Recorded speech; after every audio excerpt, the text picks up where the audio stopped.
நான் உனக்கு சொன்னதை செய்யும் அளவும் உன்னை கைவிடுவதில்லை என்றார். யாக்கோபு என்கிற தேவ மனிதனை பார்த்து தேவன் சொன்ன ஒரு வார்த்தை, நான் உனக்கு சொன்னதை செய்யும் அளவும் உன்னை கைவிடுவதில்லை என்றார். ஆதியாகமம் 28:15 வாசிக்கும் பொழுது, நான் உன்னோடு கூட இருந்து நீ போகிற இடத்துலலாம் உன்னை காத்து இந்த தேசத்துக்கு உன்னை திரும்பி வர பண்ணுவேன், நான் உனக்கு சொன்னதை செய்யும் அளவும் உன்னை கைவிடுவதில்லை என்றார். யாக்கோபு ஒரு இக்கட்டான சூழ்நிலையில தன்னுடைய மாமனாகிய லாபான் இடத்துக்கு போகக்கூடிய சூழ்நிலை உண்டாகிறது.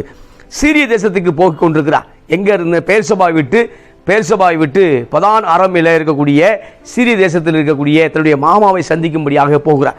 ஏன் அப்படின்னா, எப்படியாவது ஒரு ஆசீர்வாதத்தை பெற்றுக்கொள்ள வேண்டும் என்று யாக்கோபு நினைத்தார். யாக்கோபை காட்டிலும் அவனுடைய தாய் நினைத்ததை பார்க்கிறோம். அந்த எப்படியாவது ஒரு ஆசீர்வாதத்தை பெற்றுக்கொள்ளுங்கிற விளைவு என்ன அப்படின்னா, யாக்கோபை குடும்பத்தை விட்டு பிரிக்கிறது. இப்பொழுது தகப்பனை விட்டு, ஈசாக்கை விட்டு, ரெபேக்காலை விட்டு, அதுக்கப்புறம் தன்னுடைய உடன்பரப்பு ஏசாவை விட்டு இப்போ லாபானை தேடி போகிறார், சீரிய தேசத்தை தேடி போகிறார். பெர்சபா விட்டு பதான் அரமில் இருக்கக்கூடிய அந்த சிரியாவுக்கு போய் கொண்டிருக்கும் பொழுது தேவன் சொன்ன ஒரு வார்த்தை, யாக்கோபே, நான் உனக்கு சொன்னதை செய்யும் அளவும் உன்னை கைவிடுவதில்லை என்று சொன்னார். இந்த காலை வேளையில் கிறிஸ்துவுக்கு மிகவும் பிரியமான அன்பு தேவனுடைய பிள்ளைகளை, யாக்கோபை ஆசீர்வதித்த அதே தேவன் இந்த நாள் நம்மையும் ஆசீர்வதிக்க போதுமானவராக இருக்கிறார். யாக்கோபுக்கு எப்படிப்பட்ட வாக்குத்தத்தங்கள் உண்டாயிருக்கிறதோ அதே போல உங்களுக்கும் எனக்கும் அற்புதமான வாக்குத்தத்தம் உண்டாயிருக்கிறது. அது எனவே ஆண்டவர் சொல்லும் பொழுது, உலகத்தின் முடிவு பரியந்தமும் நான் உன்னோடு கூட இருப்பேன், உலக முடிவு பரியந்தும் நான் உங்களோடு இருப்பேன், உங்களை கைவிடுவேன் என்று ஆண்டவர் சொல்லியிருக்கிறார். இந்த நாளில் இந்த செய்தியை கேட்டுக்கொண்டு அருமையான சகோதரா, ஒருவேளை நம்முடைய சூழ்நிலை வேறு விதமாக இருக்கலாம். அப்பா அம்மாவோடு இருந்த அந்த சூழ்நிலை மாறி இப்பொழுது எங்கே போய் கொண்டிருக்கிறார் என்றால், யாக்கோபு தனியாக ஒரு பயணம் செய்து கொண்டிருக்கிறார். அது வரைக்கும் ஒரு கூட்டான பயணத்தோடு இருந்த யாக்கோபு, அது வரைக்கும் தன்னுடைய பயணம் பெற்றோரோடு ஆசீர்வாதமாக இருந்த அந்த பயணம், அந்த ஆசீர்வாதமாக இருந்தக்கூடிய பயணங்கள் இப்பொழுது தனியாக ஒரு பயணம். அந்த பயணத்து போதுதான் தேவன் பேசுகிறார், நான் உன்னோடு கூட இருப்பேன். இந்த காலை வேளையில அருமையான சகோதரா, உன் பயணம் தனிமையாக இருக்கிறதோ, உன் வாழ்க்கைங்கிற பயணம் தனிமையாய் போய் கொண்டிருக்கிறதோ, நீ ஸ்தோத்திரம் கைவிடப்பட்ட சூழ்நிலை போல உணர்ந்து கொண்டிருக்கிறாயோ, ஆனால் தேவன் சொன்ன ஒரு வார்த்தை, அவர் உன்னோடு கூட இருக்கிறார், நீ போகிற இடமெல்லாம் உன்னை காத்து என்று யாக்கோபுக்கு வாக்கு பண்ணியிருக்கிறார். அப்ப போகும் இடமெல்லாம் பார்க்கும் பொழுது லாபானுடைய பசங்களினால, கசின் பிரதர்னால பல முறை ஒரு யாக்கோபுக்கு தாக்குதல் உண்டாயிருந்தது. பல பிரச்சனை யாக்கோபு லாபான் மூலமாக, சொந்த தாய் மாமா மூலமாக அவர் அந்த பிரச்சனையை சந்திக்கிறார். அப்பொழுது கூட தேவன் யாக்கோபை பாதுகாத்து கொண்டிருந்தார். இந்த காலை வேளையில உங்களையும் பாதுகாத்து கொண்டிருக்கிறார். உங்கள் உறவுகள் மத்தியில், உங்கள் உறவுகளின் விமர்சனங்கள் மத்தியில் உங்களை பாதுகாத்து கொண்டிருக்கிறார். இப்போ பார்க்கும்பொழுது யாக்கோபை தேவன் ஆசீர்வதித்தார். தனிப்பட்ட ஒரு மனிதனை தேவன் ஆசீர்வதித்து, இப்போ யோர்தானை தாண்டி யாக்கோபு போகும் பொழுது வெறும் ஒரு அந்த மேய்ச்சலுக்கு பயன்படுத்தக்கூடிய ஒரு குச்சை கொண்டு, கம்பை கொண்டு, ஒரு கோலை கொண்டு தான் யோர்தானை தாண்டுகிறார். ஆனால் மறுபடியுமாய் தேவன் யாக்கோபை ஆசீர்வதித்து திரும்பும் பொழுது 2 பரிவாரங்களோடு திரும்புறதை நாம் பார்க்கிறோம். இந்த நாளில் யாக்கோபை ஆசீர்வதித்த தேவன் உண்மை உள்ளவர். அதே போல நம்மையும் ஆசீர்வதிக்க அவர் போதுமானவர் இருக்கிறார். எனவே வியாதிங்கிற படுக்கையோடு இருக்கக்கூடிய அருமையான சகோதரா, பிரச்சனை, போராட்டங்கள், கடன் தொல்லை, சமாதானமின்மை என்று இருக்கக்கூடிய அருமையான சகோதரியே, தேவன் சொல்லக்கூடிய வார்த்தை, அவர் உனக்கு சொன்னதை செய்யும் அளவும் உன்னை கைவிடுவதில்லை. கைவிடப்பட்டதை போல உணர்ந்து கொண்டிருக்கிறாயா? கைவிடப்பட்டதை போல ஒரு மாய தோற்றத்தை பிசாசு உண்டு பண்ணி கொண்டிருக்கிறானா? கலங்காதிருங்கள், கர்த்தர் இன்றைக்கும் அற்புதங்களை செய்வார். வாசிக்கிறேன் 28ஆம் அதிகாரம், அதில் வாசிக்கும் பொழுது, யாக்கோபு பேர்சபாய் விட்டு புறப்பட்டு ஆரானுக்கு போக பிரயாணம் பண்ணி 10வது வசனம், ஒரு இடத்திலே வந்து சூரியன் அஸ்தமித்தபடினாலே அங்கே ராத்தங்கி அவ்விடத்துக்கு கற்கள் ஒன்றை எடுத்து தன் தலையின் கீழ் வைத்து அங்கே நித்திரை செய்யும்படி படுத்து கொண்டான். அங்கே அவன் ஒரு சொப்பனத்தை கண்டான். எங்கே போறான்னா, பேர்சபா விட்டு ஆரானுக்கு போகக்கூடிய வழியில் ஒரு சம்பவம் நடக்கிறது. என்னன்னா, சூரியன் சன்செட் உண்டாயிருச்சு, சூரியன் மறைந்து கொண்டிருக்கிறது. இப்பொழுது அவர் நித்திரைக்குள்ளாக, தூக்கத்துக்குள்ளாக கடந்து போகிறார். அங்கே போகும்போது ஒரு கல்லை எடுத்து பில்லோ மாதிரி, தலையானை மாதிரி வைத்து தூங்க ஆயத்தமாக இருக்கிறார். அப்போ தூங்கும் பொழுது தேவன் அந்த இடத்துல பேச ஆரம்பிக்கிறார். யாக்கோபை பார்த்து பேச ஆரம்பிக்கிறார். சொப்பனத்தில் தேவன் தன்னை வெளிப்படுத்தி கொண்டிருக்கிறார். இந்த காலை வேளையில், இந்த நாளிலும் சொப்பனத்தின் வழியாக நம்மோடு இடைப்பட்டு கொண்டிருக்கிறார். வேத வசனங்கள் மூலமாக, ஊழியக்காரர் மூலமாக, சூழ்நிலை காரியங்கள் மூலமாக, ஏதோ ஒரு காரியத்தின் மூலமாக ஆண்டவர் இன்றைக்கும் நம்மோடு பேசி கொண்டிருக்கிறார். யாக்கோபோடு சொப்பனத்தில் பேசுகிறார். என்ன பேசுகிறார் அப்படின்னா, அங்கே அவன் ஒரு சொப்பனத்தை கண்டான். இதோ ஒரு ஏணி பூமியில் வைக்கப்பட்டிருந்தது, அது நுனி வானத்தை எட்டி இருந்தது, அதில் தேவ தூதர் ஏறுகிறவர்களும் இறங்குகிறவர்களுமாக இருந்தார்கள். அப்போ ஒரு ஏணியை பார்க்கிறார். ஆமாம், ஒரு ஏணியை பார்க்கும் பொழுது அந்த ஏணியுடைய அது ஒரு பூமியில் வைக்கப்பட்டிருக்கிறது, அதனுடைய நுனி வானத்தில் வைக்கப்பட்டிருக்கிறது. அங்கே பார்க்கும்போது தேவ தூதர்கள் ஏறுகிறவர்களாக காணப்படுகிறார்கள், தேவ தூதர் அதிலிருந்து அந்த ஏணியிலிருந்து இறங்குகிறவர்களாக காணப்படுகிறார்கள். அப்படிப்பட்ட ஒரு சொப்பனத்தை அவர் பார்த்து கொண்டிருக்கிறார். இந்த நாளிலும் நம்முடைய ஜெபத்தை தேவ தூதர்கள் அதை தூப கலசத்தோடு கொண்டு போகிறார்கள். வெளிப்படுத்த விஷயத்தில் வாசிக்கும் பொழுது, வெளிப்படுத்தல வாசிக்கும் நன்றாய் தெரியும். அப்ப நம்முடைய ஜெபத்தையும் தேவ தூதர்கள் கொண்டு போய் கொண்டிருக்கிறார்கள். நம்முடைய வார்த்தை விசுவாசமாக இருக்கும் பொழுது, நம்முடைய காரியங்கள் விசுவாசமாக பேசும் பொழுது நிச்சயமாக அது தேவ சமூகத்திலே போய் கொண்டிருக்கிறது. அவிசுவாசமாய் பேசக்கூடிய காரியங்கள் அது நரகத்தின் வாசலுக்கு போய் கொண்டிருக்கிறது. அவிசுவாசமாய் அர்த்தமற்ற பேச்சு, வீண் பேச்சு, தேவையற்ற பேச்சுக்கெல்லாம் அது பிசாசுகள் கொண்டு போய் கொண்டிருக்கின்றன. எனவே கிறிஸ்துவுக்கு மிகவும் பிரியமான அன்பு தேவனுடைய பிள்ளைகளே, நீ பூமியில் இருக்கிறாய், தேவன் வானத்தில் இருக்கிறார், உன்னுடைய வார்த்தை சுருக்கமாக இருப்பதாக என்று பிரசங்கில வாசிக்கிறோம். அப்ப நல்ல வார்த்தை பேசும்படியாக, ஜீவனுள்ள வார்த்தை பேசும்படியாக, ஆசீர்வாதத்தோட வார்த்தை பேசும்படியாக தான் ஊழியக்காரனும் அழைக்கப்பட்டிருக்கிறார்கள், விசுவாசியும் அழைக்கப்பட்டிருக்கிறார்கள். இந்த நாளில் ஊழியக்காரத்திலிருந்து நல்ல வார்த்தை புறப்படுவதில்லை, விசுவாசியிலிருந்து நல்ல வார்த்தை புறப்படுவதில்லை. நேர்மாறாக எதிர்மறையான வார்த்தை தான் போய்கொண்டிருக்கிறது. ஆனால் ஜீவனுள்ள வார்த்தை பேசும்படியாகத்தான் நாம் அழைக்கப்பட்டிருக்கிறோம். Praise the Lord. எனவே நம் மனதில் சிந்திக்கக்கூடியதை சாத்தானால் கண்டுபிடிக்க முடியாது. நம்முடைய மனதில் எதை யோசிக்கிறோமோ, சிந்தனை யோசிக்கிறோமோ, அது தேவன் பார்க்கிறார். தேவன் சங்கீதம் 139 வசனத்தின்படி, அந்த வசனத்தின் கூற்றின்படி தேவனுக்கு எல்லாம் தெரிகிறது. நம்முடைய மனதில் யோசிக்கக்கூடிய காரியங்கள் அது பிசாசு கண்டுபிடிக்க முடியாது. ஆனால் நம்முடைய மனதில் யோசிக்கக்கூடிய அந்த யோசனை, தீய யோசனை, அது செயல் வடிவமாய் மாறும் பொழுது அதை பிசாசு நோட் பண்ணுறதை பார்க்குறோம், பிசாசு அதை கண்டுபிடிக்கிறத பார்க்குறோம். எனவே ஒரு மனிதனை பிசாசு கொண்டு போய் பாவத்தில் விளை வைக்க முடியாது. ஆனால் சிந்தனைகளை தூண்டி, ஆமாம், நம்ம யோசிக்கிறது அவனுக்கு தெரியாது. ஆனால் நம்ம யோசிக்கிறது ஏதோ வாயை திறந்து பேசும் பொழுது, தனிமையை கூட பேசும் பொழுது அந்த காரியத்தை பிடித்து கொண்டு அதை செயல் வடிவமாக பிசாசு அதை முயற்சிக்கிறத பார்க்குறோம். இந்த நாளில் நம்முடைய காரியங்கள் பரிசுத்தத்துக்கு நேராக உண்டாயிருப்பதாக.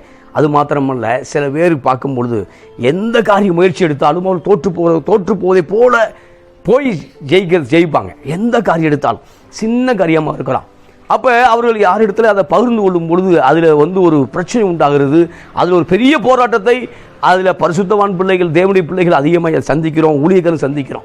அப்போ பார்க்கும்போது அப்படிப்பட்டவர்கள் அந்த செயல் முடியும் வரைக்கும் அது ஒரு ஷர்ட் வாங்குறதா கூட இருக்கலாம், ஒரு சின்ன ஒரு பர்ச்சேஸ் பண்ணுறதா கூட இருக்கலாம். அதை கூட நாம் அதை முடித்து விட்டு பேசும் பொழுது தான் அந்த காரியம் ஆசீர்வாதமாய் அமைகிறது. அப்போ ஷர்ட் வாங்க போகிறோன்னா கூட பல பேர்ட்ட சொல்லிட்டு போகும்பொழுது அதில் கூட ஒரு பெரிய போராட்டத்தை சந்திக்கிறோம், ஒரு பிரச்சனையை சந்திக்கிறோம். எனவே வசனம் வார்த்தை சொல்கிறது என்ன அப்படின்னா, அப்போ தேவதூதர் நல்ல காரியத்தை கொண்டு போகிறார்கள், பிசாசு நம்மிடத்துல கெட்ட காரியத்தை கொண்டு போகிறத பார்க்குறோம்.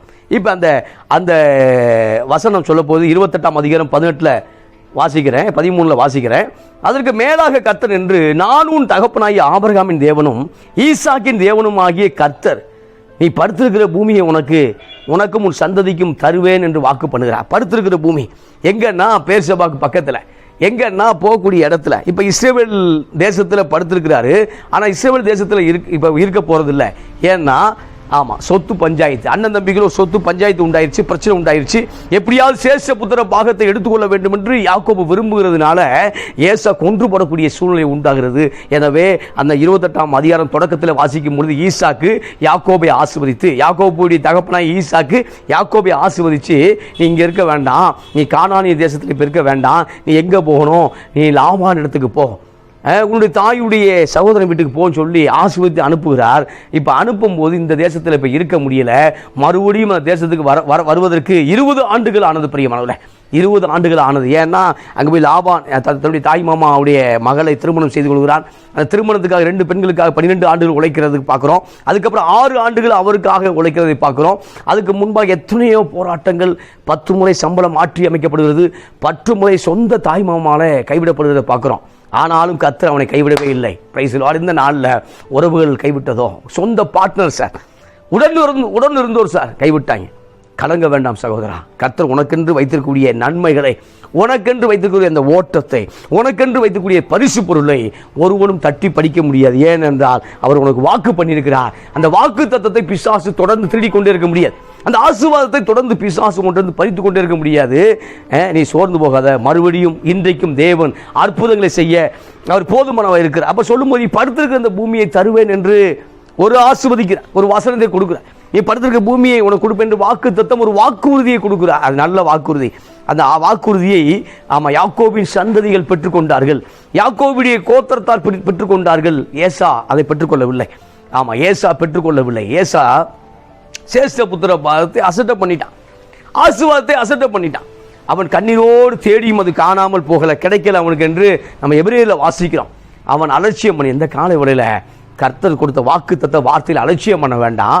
அது நிச்சயம் நடக்கும். ஏற்ற வேலை அந்த தரிசனம் நடக்கும். அதுக்கு காத்துரு. ஒருவேளை அது தாமதமாக இருந்தாலும் அதுக்கு காற்று. நடக்காதே போல பிசாசு உன்கிட்ட காமிச்சாலும் நீ எனக்கு காத்துரு, நிச்சயமாக உன் லைஃப் ஸ்டைல் மாறும். இப்போ நீ வாழ்ந்து கொண்டிருக்கிறல, இது உங்களுக்கான லைஃப் ஸ்டைல் இல்லை. இப்போ நம்ம செய்து கொண்டிருக்கிறோம்ல, இது நமக்கான ஊழியங்கள் அல்ல, அது தேவனுடைய பார்வையில் வெளியேறப்பட்ட ஊழியங்களாக இருக்கிறது. அது பிரம்மாண்டமாக இருக்குது. அதுக்கு நேராக கர்த்தர் அழைத்து செல்வார். இப்போ பார்க்கும்பொழுது சின்ன ஒரு 10க்கு 10 கூட ஒரு வீடு கட்ட முடியலை யாக்கோபால, பெர்சபாவில் ஆசீர்வதிக்கப்பட முடியல. ஆனால் தேவன் சொல்லக்கூடிய வார்த்தைக்கு தத்த நீ படுத்துக்க பூமியை உனக்கு தருவேன்னு சொன்ன.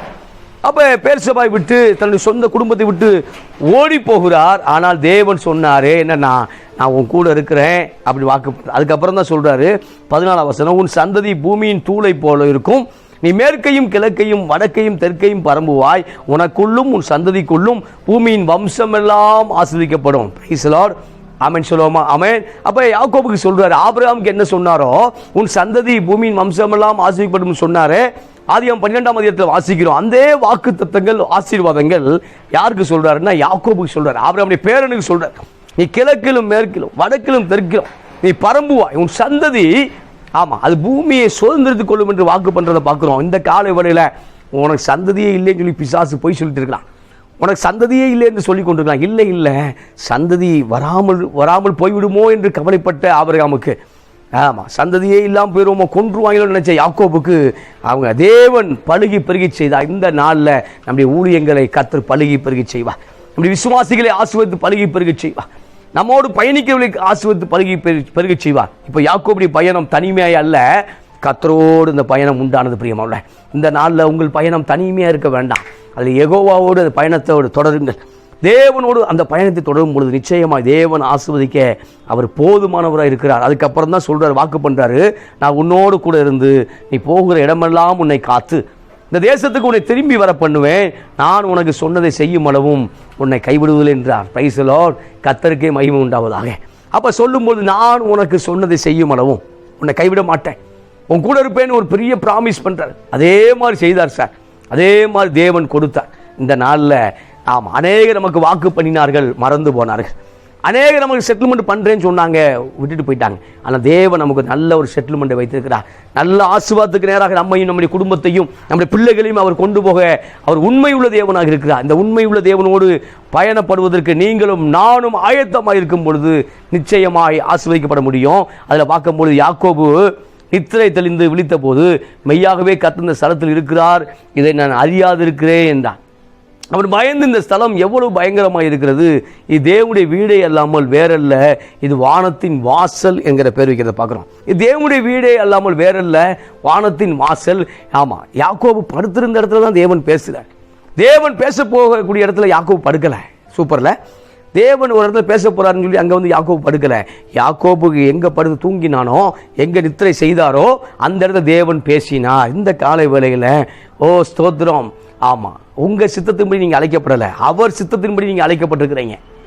அவரால் ஊழியக்காரியில் அபிஷேகம் பண்ணப்பட்டிருக்கிறோம், அவரால் விசுவாசிகளாக ஏற்படுத்தப்பட்டிருக்கிறோம், அவரால் சபையில் எல்டராக ஏற்படுத்தப்பட்டிருக்கிறோம். எல்லாம் அவர் ஏகி கொண்டிருக்கிறார். இப்போ பார்க்கும்பொழுது யாக்கோபு நித்திரை தெளிந்து, இது தேவனுடைய வீடே அல்லாமல் வேற இல்ல, இது வானத்தின் வாசல்.